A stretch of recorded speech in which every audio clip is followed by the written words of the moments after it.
नमस्कार, आप देख रहे हैं डॉक्टर साहब आपके साथ मैं हूं मुस्कान दर्शकों। आज के इस एपिसोड में हम बात करेंगे ट्यूबरक्लोसिस के बारे में। हम ये जानेंगे कि जिन भी महिलाओं को ट्यूबरक्लोसिस है, इसका रिप्रोडक्टिव सिस्टम पे क्या असर पड़ता है, इसका इनफर्टिलिटी, फर्टिलिटी पे क्या असर पड़ता है और साथ ही जो भी महिलाएं आईवीएफ करवाना चाहती हैं, तो ट्यूबरक्लोसिस होने से इस पे क्या इसका असर होगा, कैसे करवा सकती हैं, तमाम चीज़ों के बारे में आज जानकारी लेने के लिए हमारे साथ मौजूद है बिहार की जानी-मानी आईवीएफ स्पेशलिस्ट डॉक्टर निधि सिंह। मैम नमस्कार, बहुत-बहुत स्वागत है जी, आपका। नमस्ते। मैं आपसे जानना चाहेंगे अगर किसी को भी ट्यूबरक्लोसिस है महिलाओं को, तो उन्हें अगर इनफर्टिलिटी के बारे में बात करें या फर्टिलिटी या फिर आईवीएफ अगर प्रोसेस के बारे में बात करें, तो उसका उस पे क्या रोल प्ले करता है या क्या असर पड़ता है, इस बारे में आप थोड़ा बताएँ? जी देखिए, ट्यूबरकुलोसिस जो एक ऐसी बीमारी है जो हमारे बॉडी में सर से लेके पैर तक किसी भी ऑर्गन को इफ़ेक्ट कर सकती है। जब वो लंग्स में हो तो उसे पहचानना बहुत आसान है। दुःख की बात ये है कि बाकी बॉडी में कहीं भी टीबी हो रहा हो तो उसकी डायग्नोसिस ही उतनी डिफ़िकल्ट होती है। जब ख़ास करके टीबी हमारे यूट्रस या हमारे अदर पेल्विक ऑर्गन्स को इफ़ेक्ट करता है, उसकी डायग्नोसिस और डिफ़िकल्ट है। ये यूजुअली हम लोग डायग्नोज़ तभी करते हैं, इनडायरेक्ट तरीके से करते हैं, जब मरीज़ के सारे रिपोर्ट्स ऑलमोस्ट हमें ठीक मिल रहे हों, बट एक छोटी सी प्रॉब्लम है कि ट्यूब्स उसके ब्लॉक हैं या यूट्रस की लाइनिंग बहुत अच्छी नहीं नज़र आ रही है। ऐसे कंडीशंस में हमें इनडायरेक्ट तरीकों से अल्टीमेटली डायग्नोज करना पड़ता है कि टीबी है। बहुत कम केसेस में ही हम एग्जैक्ट एक्चुअली डायग्नोस्टिक टेस्ट जो हैं जैसे कि टीबी पीसीआर, इनके माध्यम से प्रूव कर सकते हैं हाँ पेशेंट को जेनिटल टीबी है। टीबी का कहाँ-कहाँ हमारे फर्टिलिटी पे असर आता है, तो सबसे कॉमनली ट्यूबरकुलोसिस हमारे फेलोपियन ट्यूब्स को अफेक्ट करती है। यानी वो नली जिसके माध्यम से हमारा फीमेल का एग्स और स्पर्म्स मिल करके फर्टिलाइज होके एक बच्चा तैयार करता है।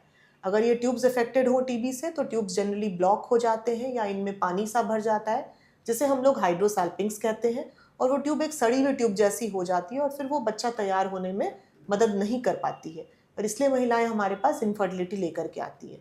दूसरी कॉमन प्रॉब्लम ट्यूब टीबी के साथ क्या होती है कि हमारे यूट्रस को वो इफेक्ट करके उसकी लाइनिंग को अच्छा बनने नहीं देती। बच्चे के लिए बहुत ज़रूरी है कि यूट्रस की लाइनिंग बहुत अच्छी तैयार हो, एक मोटी मखमली लाइनिंग तैयार हो, जिस पर वो प्रेगनेंसी आगे बढ़ सके। अगर ये लाइनिंग एकदम पतली सी रहेगी, जिसमें ब्लड सप्लाई बहुत अच्छा नहीं है, तो प्रेगनेंसी ठहरने में बहुत मुश्किल आती है। ऐसे कंडीशंस में बहुत दवाइयाँ भी कई बार काम नहीं करती। हमें काफ़ी हाई डोज़ के हॉर्मोन्स देने पड़ते हैं, ताकि उनके किसी तरह से लाइनिंग का थिकनेस जो है वो थोड़ा अच्छा डेवलप हो, थोड़ा-सा ब्लड फ्लो डेवलप हो, एंड हम लोग उनको प्रेगनेंसी में आईवीएफ के माध्यम से मदद करें। जी। और साथ ही अगर ट्यूबरक्लोसिस किसी को बहुत दिन से है और वो इसका इलाज नहीं करवा रही हैं और अगर वो कंसीव करती हैं, तो क्या हो सकता है कि इसका कंसीव करने में भी दिक्कत आ सकती है, अगर पहले से उन्हें ट्यूबरक्लोसिस है? जी, कंसीव करने में तो बिल्कुल दिक्कत आएगी, इसीलिए कहा जाता है कि अगर आपको टीबी की बीमारी का पता चला हो, तो उसे आप एक सोशल टैबू समझ करके उससे भागे नहीं। टीबी के कोर्स ऑफ ट्रीटमेंट्स आपको कहाँ का टीबी हुआ है, उस पर डिपेंड करते हैं। 6 महीने, 9 महीने से 12 महीने तक के इसके कोर्स होते हैं। एक बार अगर आपको डॉक्टर ने ये सजेस्ट किया हो, तो ये कोर्स आप ज़रूर कंप्लीट करें। बहुत सरकारी केंद्र में आज ये फ्री ऑफ कॉस्ट ये दवाइयाँ मिलती हैं, तो इनको खाने में बिल्कुल हिचकिचाएँ नहीं। इनके साथ कुछ सप्लीमेंट्स लेने से टीबी की दवाइयाँ ख़ास आपको परेशान भी नहीं करती। ना आपके लिवर में ज़्यादा सूजन आएँगी अगर आप सही तरीके से खान-पान का अपना ध्यान रखेंगे। दूसरी चीज़ ये है कि अगर एक बार आपको टीबी डायग्नोज़ हुआ है, आपने दवा खाते-खाते उसे बीच में आधा छोड़ा, तो आपकी प्रॉब्लम और ज़्यादा बढ़ेगी। इस चीज़ का समझना आपके लिए बहुत ज़रूरी है।